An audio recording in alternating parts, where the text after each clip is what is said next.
Assalamualaikum warahmatullahi wabarakatuh, Bapak Ibu sekalian.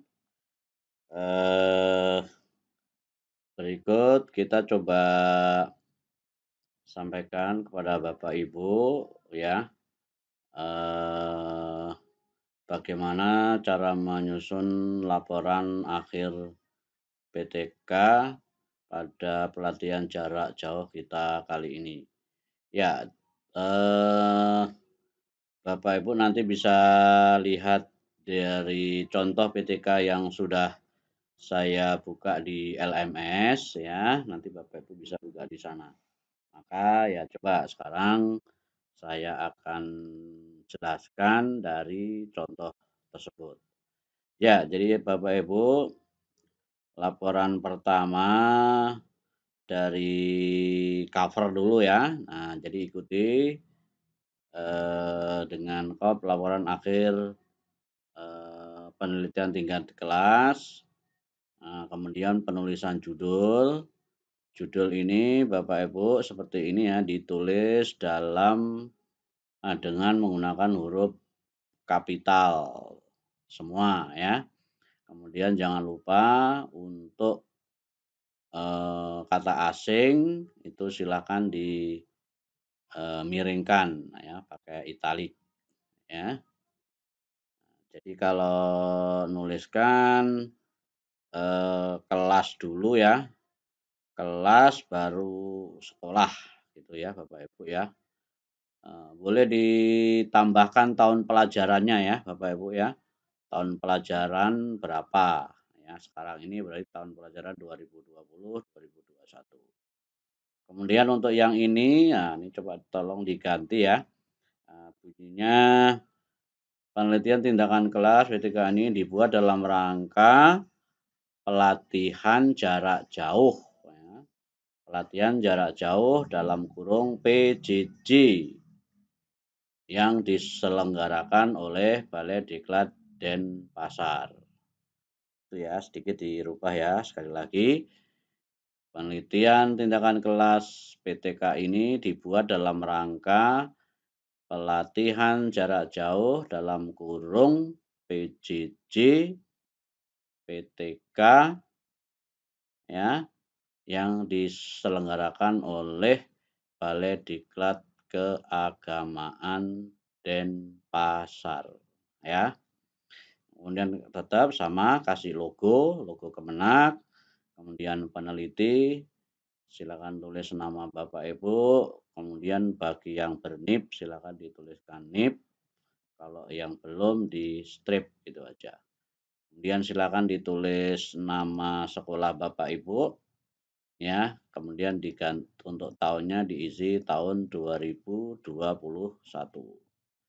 Nah, kemudian ini lembar pengesahan, silakan Bapak ikuti pula ini ya, tentunya dengan silakan disesuaikan dengan biodata Bapak Ibu, sekolah Bapak Ibu, kemudian untuk nama sekolah ya nama sekolah Bapak Ibu ya. Nah, kemudian kata pengantar Bapak Ibu ya silahkan apa itu disesuaikan ya dengan sekolah Bapak Ibu ya.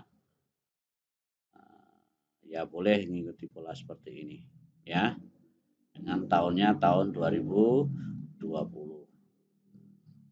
ya. Nah, kemudian daftar isi, nah ini Bapak Ibu ya, tolong terutama cek judul-judulnya. Kalau yang Bapak Ibu masih pakai cara membuat ini manual, kalau Bapak Ibu bisa membuat apa itu daftar isi secara otomatis dengan menggunakan fasilitas Microsoft Word, nah, biasanya itu udah otomatis. Kalau Bapak Ibu ingin membuat daftar isi secara otomatis, Bapak Ibu bisa lihat tutorial-tutorial yang ada di YouTube. Nah, kalau itu Bapak Ibu tidak perlu misalnya pendahulu rumus masalah itu ada di halaman berapa, kemudian kajian teori itu ada di halaman berapa, nggak usah karena halamannya udah otomatis. Tapi ya terserah Bapak Ibu ya, kalau pakai manual boleh, pakai otomatis juga boleh. Tapi alangkah lebih baiknya pakai otomatis ya. Nanti Bapak Ibu bisa lihat tutorial di YouTube. Ketikkan aja kata kunci, cara membuat daftar isi secara otomatis. Nah, nanti akan keluar. Kemudian silahkan ikuti bab seperti yang ada di lampiran bahan ajar ya, Bapak Ibu. Dari bab 1 pendahuluan, latar belakang, silahkan Bapak Ibu isikan ya. Dengan konsep teori seperti yang sudah kita bahas di konsep PTK ya, ikuti pola itu dan seterusnya ya. Kemudian untuk rujukannya Bapak Ibu, kita pakai body note ya. Body note itu seperti ini ya. Nah, jadi tuliskan tahun dan tahun titik 2 halaman ya. Kalau misalnya Bapak Ibu merujuk, ya ini namanya body note. Kita tidak usah footnote atau endnote ya. Kita yang mudah saja yaitu body note. Body note itu seperti ini ya, rujukan, cara menuliskan rujukan. Silahkan lanjut ya. Nah, nanti yang harus Bapak itu tulis tawarkan sebagai solusi adalah judul PTK Bapak Ibu ya. Judul PTK Bapak Ibu silahkan ditaruh di paragraf paling akhir sebagai alternatif solusi yang Bapak Ibu tawarkan.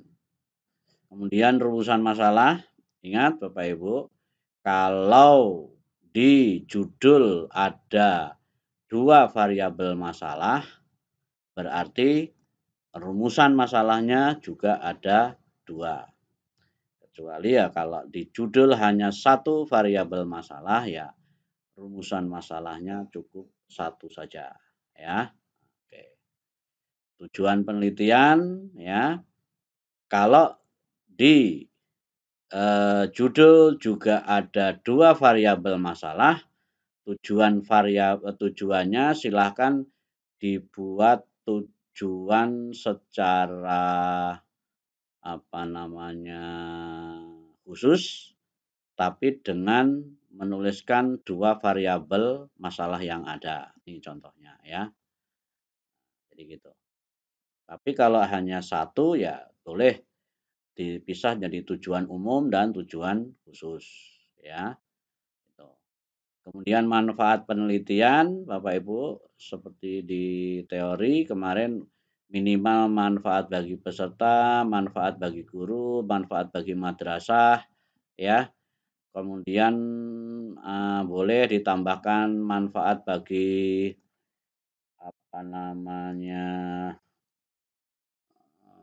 perpustakaan ataupun lembaga lain juga boleh ya, tapi minimal ini ya. Kemudian bab 2 tinjauan pustaka. Nah, ini Bapak Ibu apa itu pastikan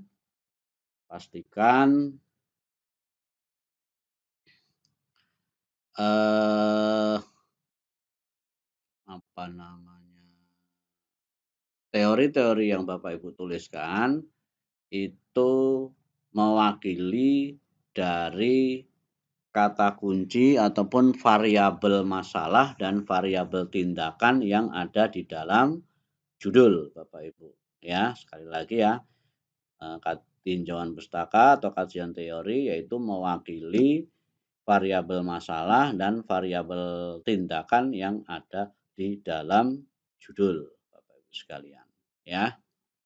Nah, terus silahkan. Nah, di kajian teori ini Bapak Ibu ya usahakan harus ada rujukan.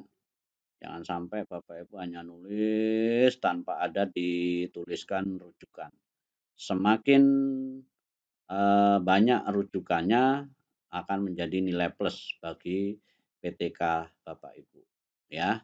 Dan silakan jadi di-combine ya antara rujukan kemudian silakan ditulis dengan versi gaya bahasa tulisan Bapak Ibu. Nah, jadi gitu. Jadi ya juga tidak melulu 100% diambil dari rujukan, tapi juga memang betul asli tulisan Bapak Ibu. Nah, jadi yang tulisan asli Bapak Ibu kan ya biasa ditulis biasa des. Nah, kecuali kalau yang memang rujukan baru nanti ditulis dalam kurung seperti tulisan rujukan, yaitu dengan body note ya, dengan body note. Nah, itulah membuktikan bahwasanya itu Bapak Ibu ambil dari rujukan satu buku ataupun dari internet dan lain sebagainya ya. Setelah dasar teori, hipotesis tindakan ya Bapak Ibu silahkan ditulis. Oh iya, nanti kerangka berpikir ya. Ini jangan ngikuti polanya, jangan ngikuti contoh ini ya Bapak Ibu. Jadi ini hanya contoh, tapi untuk pola atau sistematikanya silahkan Bapak Ibu ikuti lampiran yang ada di dalam bahan ajar. Kemudian bab 3 metode penelitian dari setting dan seterusnya, prosedur penelitian, silahkan ya. Seterusnya nih seperti ini lampiran ya. Nah, kayaknya kerangka berpikirnya nggak ada ini ya. Nah, nanti ditambahkan sesuai dengan di lampiran bahan ajar. Kemudian bab 4 hasil-hasil. Nah, ini juga nggak pas ini ya Bapak Ibu ya. Nah, nanti kalau nggak salah hasil-hasil dan diskusi hasil penelitian gitu ya kayaknya ya. Pas. Nah, coba. Pokoknya lihat di lampiran bahan ajar ya Bapak Ibu, jangan pakai yang ini. Kemudian di sana ada deskripsi awal. Nah, deskripsi awal ini Bapak Ibu ya, silahkan gambarkan kondisi kelas Bapak Ibu sebelum melaksanakan PTK.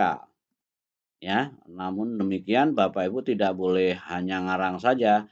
Bapak Ibu kalau mengatakan nilainya jelek ataupun siswa kurang aktif atau minatnya masih kurang, harus didukung oleh data. Ini contohnya data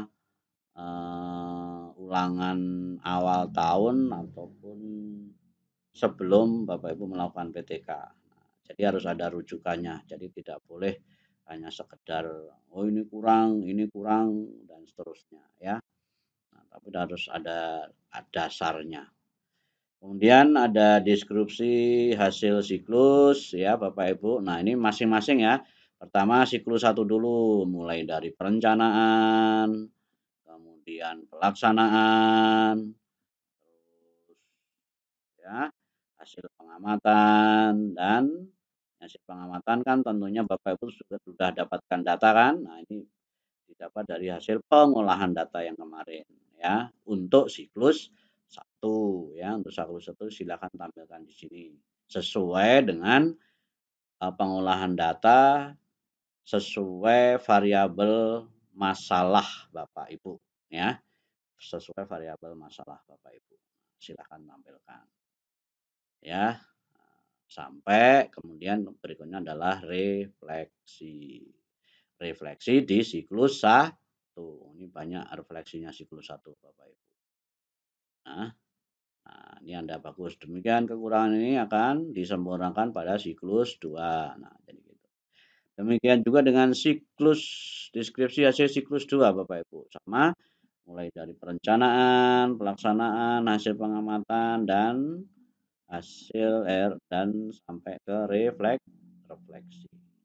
Jadi ini baru masing-masing siklus ya Bapak Ibu. Nah, kemudian dari hasil sini nanti Bapak Ibu masuk ke di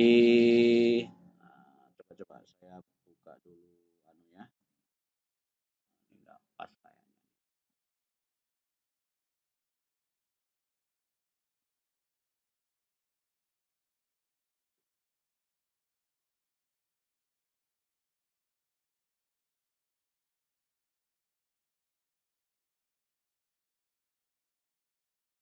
Ya, di bahan ajar paling bawah.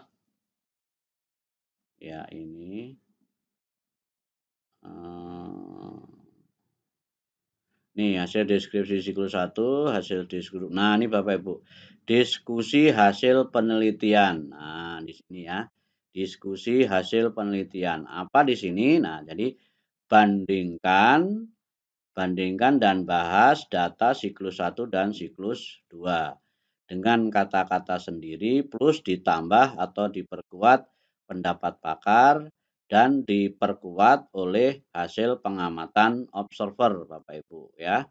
Nah, jadi tolong ini diperhatikan ya. Nah, jadi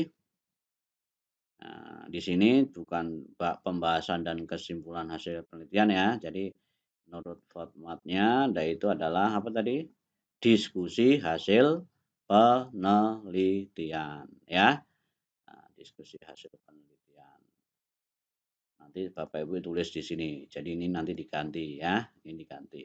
Nah, di diskusi hasil penelitian inilah Bapak Ibu seperti yang saya bilang tadi, silakan Bapak Ibu bandingkan antara siklus 1 dan siklus 2. Boleh disajikan dalam bentuk tabel ya. Tabel siklus 1 dan tabel siklus 2. Silakan disandingkan ya, atau boleh dalam bentuk diagram pie data antara siklus 1 dan siklus 2 tolong dibandingkan, kemudian silakan diperkuat oleh hasil pengamatan dari observer dan silakan diperkuat lagi dari wawancara siswa. Nah, jadi gitu Bapak Ibu. Sekali lagi ya, silakan dibandingkan hasil siklus 1 siklus 2 ya. Boleh dengan narasi deskripsi seperti ini boleh, tetapi alangkah lebih baiknya silahkan ditampilkan dalam bentuk tabel ya, disandingkan tabel siklus 1 dan tabel siklus 2 ataupun kalau diagram ya, diagram siklus 1 dan diagram siklus 2. Kemudian diperkuat oleh hasil observer, hasil pengamatan dari observer dan dari hasil wawancara siswa. Gitu ya. Silakan. Ini usahakan dominan kata-kata atau redaksi Bapak Ibu sendiri ya. Dan di diskusi ini ya, silakan. Lebih dominan tulisan Bapak Ibu. Kalau toh ada rujukan sedikit saja. Tapi di sini lebih dominan memang tulisan by atau created Bapak Ibu sendiri. Kemudian bab 5 yaitu adalah kesimpulan ya, simpulan dan saran. Jadi nanti dibagi simpulan dan saran. Nah, Bapak Ibu, untuk kesimpulan ini, kalau di judul ada 2 variabel masalah, berarti kesimpulannya juga silakan ditulis 2 seperti ini. Ya, ditulis 2 seperti ini. Ini simpulannya dan ini sarannya. Ya, oke. Nah, kemudian jangan lupa, di sini daftar pustakanya terpisah ya Bapak Ibu.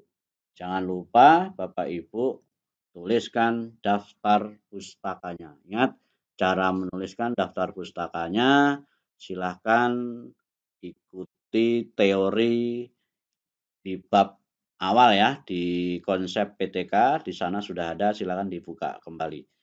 Oh iya, saya lupa. Di awal, di sini ya Bapak Ibu, di apa ini? Nah, sebelum bab 1, Bapak Ibu jangan lupa tuliskan abstrak. Abstrak ya. Nanti bagaimana cara menuliskan abstrak juga sudah ada di materi bab konsep PTK. Nah, silakan dibuka kembali ya, cara menuliskan abstrak ya. Nah, karena itu satu keharusan ya, di mana abstrak itu tolong diingat ya, di akhir ada namanya kata kunci. Kata kuncinya minimal 3 ya Bapak Ibu.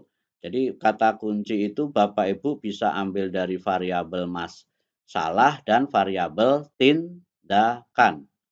Ya, misalnya hasil belajar, kemudian aktivitas belajar, dan misalnya dengan project based learning ya. Jadi ngambilnya hasil belajar itu variabel masalah, aktivitas belajar itu variabel masalah, dan misalnya project based learning itu adalah variabel tindakannya. Jadi untuk menuliskan kata kuncinya bisa diambil dari variabel masalah dan bisa diambil dari variabel tindakan. Begitu ya Bapak Ibu, silahkan dicoba dulu.